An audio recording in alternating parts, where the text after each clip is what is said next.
Assalamualaikum warahmatullahi wabarakatuh. Perkenalkan kami dari kelompok 2 akan membahas tentang penilaian kinerja di PT Unilever Tbk. Sebelum ke materi, perkenalkan anggota kelompok kami. Yang pertama yaitu Asef Fauzi, yang kedua Reza Prajna, yang ketiga Rifki Satria, keempat Santi Berliani, dan yang kelima Tuti Widiawati. Selanjutnya mari kita simak penjelasan dari penyaji pertama. Pengertian kinerja. Kinerja adalah tampilan keadaan secara utuh atau perusahaan selama periode tertentu. Merupakan hasil atau prestasi yang dipengaruhi oleh kegiatan operasional perusahaan dalam memanfaatkan sumber-sumber daya yang dimiliki. Kinerja merupakan suatu istilah secara umum yang digunakan untuk sebagian atau seluruh tindakan atau aktivitas dari suatu organisasi pada satu periode dengan referensi pada sejumlah standar seperti biaya-biaya masa lalu atau yang diproyeksikan dengan dasar efisiensi, pertanggungjawaban atau akuntabilitas, manajemen, dan semacamnya.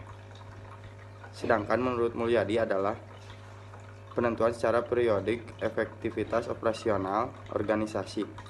Bagian organisasi dan karyawannya berdasarkan sasaran, standar, dan kriteria yang telah ditetapkan sebelumnya.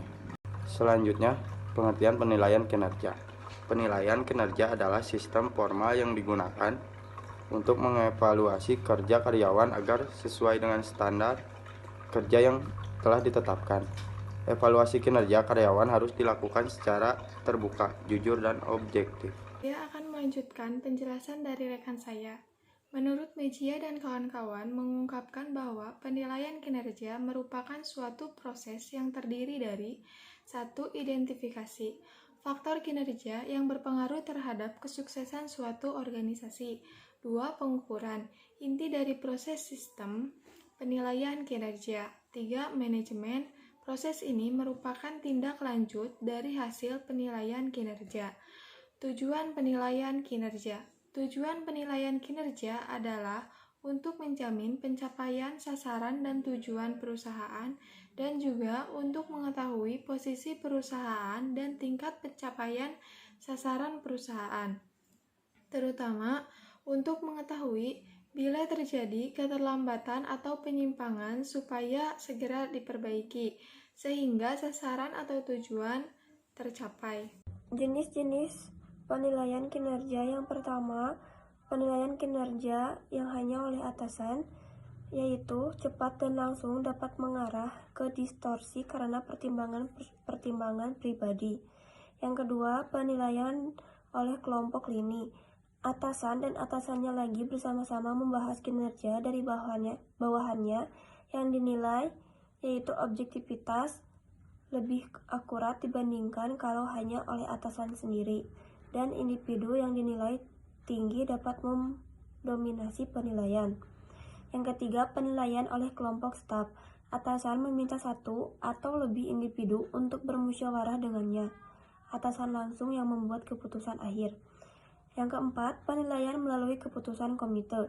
Sama seperti pada pola sebelumnya, kecuali bahwa manajer yang bertanggung jawab tidak lagi mengambil keputusan akhir, hasil didasarkan pada pilihan mayoritas. Yang kelima, penilaian berdasarkan peninjauan lapangan. Sama seperti kelompok staf, namun melibatkan wakil dari pimpinan pengembangan atau Departemen SDM yang bertindak sebagai peninjau independen.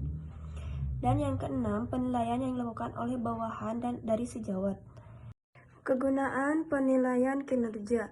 Kegunaan penilaian kinerja memberikan informasi tentang hasil yang diinginkan dari sebuah pekerjaan.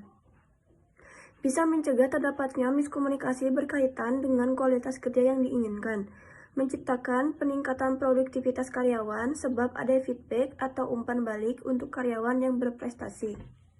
Kegunaan penilaian kinerja ditinjau dari berbagai perspektif pengembangan perusahaan khususnya manajemen SDM, yaitu yang pertama dokumentasi untuk memperoleh data yang pasti, sistematik, dan faktual dalam penentuan nilai suatu pekerjaan. Yang kedua posisi tawar, Yang ketiga, perbaikan kinerja. Yang keempat, penyesuaian kompensasi. Yang kelima, keputusan penempatan. Yang keenam, pelatihan dan pengembangan. Yang ketujuh, perencanaan dan pengembangan karir. Yang kedelapan, evaluasi proses staffing. Yang kesembilan, defisiensi proses penempatan karyawan. Dan yang kesepuluh, ketidakakuratan informasi. Metode penilaian kinerja. Setiap perusahaan melakukan penilaian kinerja karyawan atau performance review secara periodik. Umumnya setiap 3 bulan, 6 bulan, atau 1 tahun. Evaluasi dilakukan menggunakan performance appraisal method atau metode penilaian kinerja karyawan. Metode penilaian kinerja yaitu ada 4 menurut para ahli, yaitu Mondi dan Noe. Yang pertama, penilaian kategori atau metode penilaian kategori merupakan teknik penilaian kinerja, yaitu evaluator menulis deskripsi mengenai kekuatan pekerja, kelemahannya, kinerjanya pada masa lalu, dan potensinya memberikan saran-saran pengembangan pekerja tersebut. Yang kedua itu metode naratif, merupakan teknik penilaian kinerja, yaitu evaluator mencatat mengenai apa saja perilaku atau pencapaian terbaik dan terburuk pegawainya atau pekerjanya. Yang ketiga yaitu metode komparatif, merupakan teknik penilaian kinerja, yaitu evaluator menilai kinerja pegawai dengan menggunakan skala dalam mengukur faktor-faktor kinerja.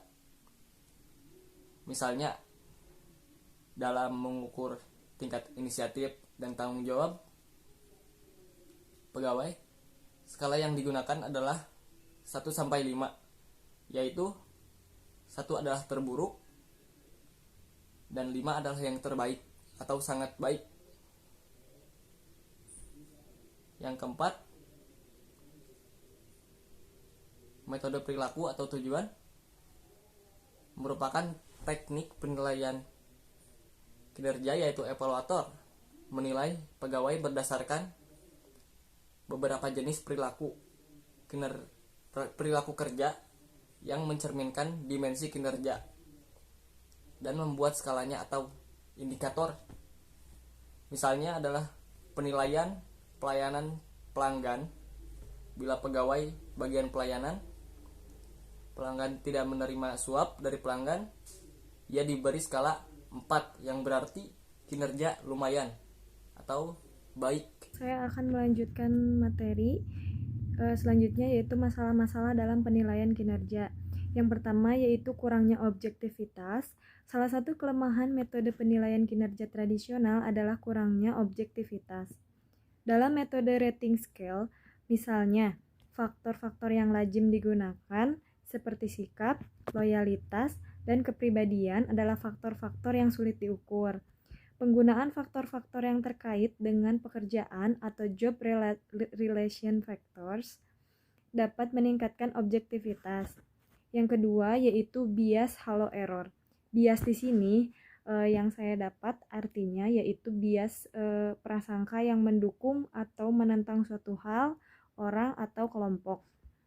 Bias halo error terjadi bila penilai mempersepsikan satu faktor sebagai kriteria yang paling penting dan memberikan penilaian umum, baik atau buruk berdasarkan faktor tunggal ini. Yang ketiga, terlalu longgar atau terlalu ketat. Penilaian terlalu longgar atau leniency kecenderungan memberi nilai tinggi kepada yang tidak berhak. Penilai memberi nilai tinggi untuk yang dari seharusnya. Penilai terlalu ketat atau strictness terlalu kritis atas kinerja seseorang pekerja.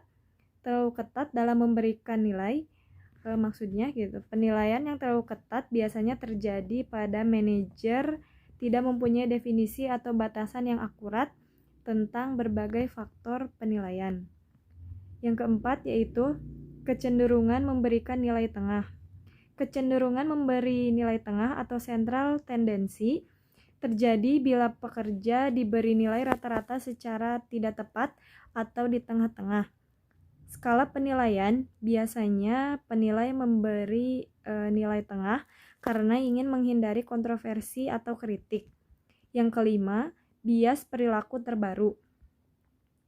Bias perilaku terbaru atau recent behavior bias, perilaku atau kinerja yang paling akhir akan lebih mudah diingat daripada perilaku yang telah lama. Penilai cenderung lebih banyak menilai kinerja yang tampak menjelang atau pada saat proses penilaian dilakukan. Seharusnya penilaian kinerja mencakup periode waktu tertentu.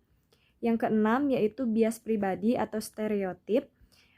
Penyelia yang melakukan penilaian bisa saja memiliki bias yang berkaitan dengan karakteristik pribadi pekerja seperti suku, agama, gender, atau usia. Meskipun ada peraturan atau undang-undang yang melindungi pekerja, diskriminasi tetap menjadi masalah dalam penilaian kinerja. Ya, untuk yang selanjutnya yaitu strategi dan rencana pengelolaan penilaian kinerja di PT Unilever Indonesia Tbk. Yang pertama, kepemimpinan harga rendah.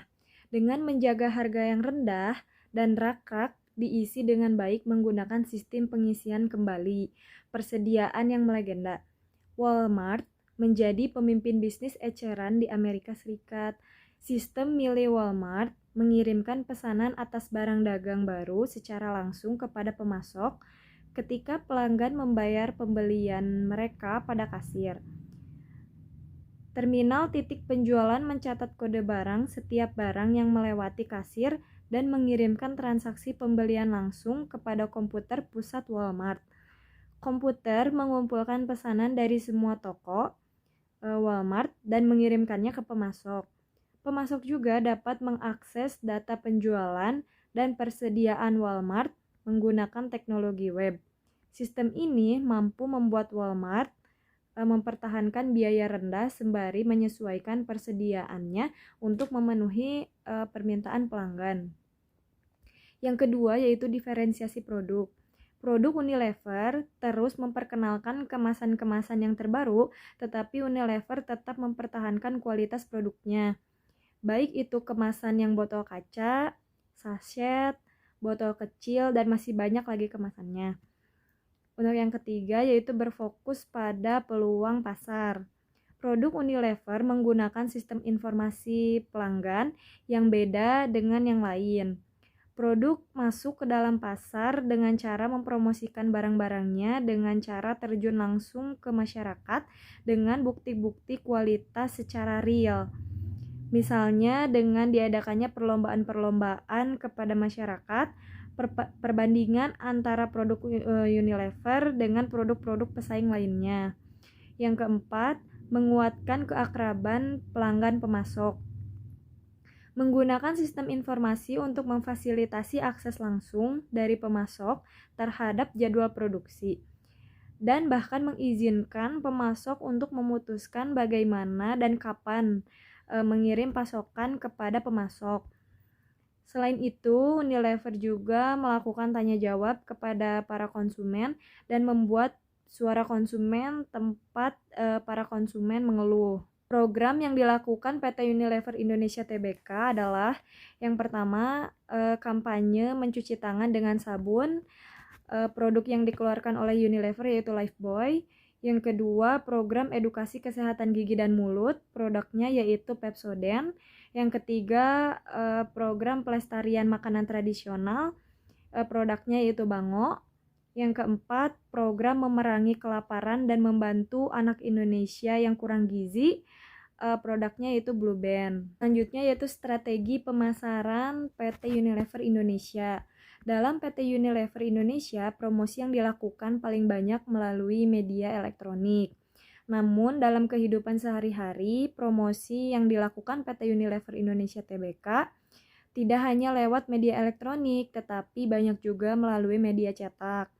seperti sponsorship, mengadakan event-event yang memasukkan produk-produk dari PT Unilever seperti kecap Bango, Pepsodent, sampo Pantene, dan lain-lain. Karena jika promosi yang dilakukan hanya melalui media elektronik, maka PT Unilever Indonesia tidak mendapatkan keuntungan yang optimal. Masyarakat di Indonesia terdiri dari berbagai kalangan dan tingkatan sosial yang beragam. Jika perusahaan tidak bisa menyentuh hati masyarakat semua kalangan, maka perusahaan tidak dapat berkembang pesat. Makna dari iklan yang ditawarkan oleh perusahaan juga harus bisa dipahami oleh berbagai kalangan. Karena iklan adalah salah satu cara promosi yang dapat dilakukan oleh perusahaan agar dapat memperoleh keuntungan yang optimal. Sekian dari saya, terima kasih.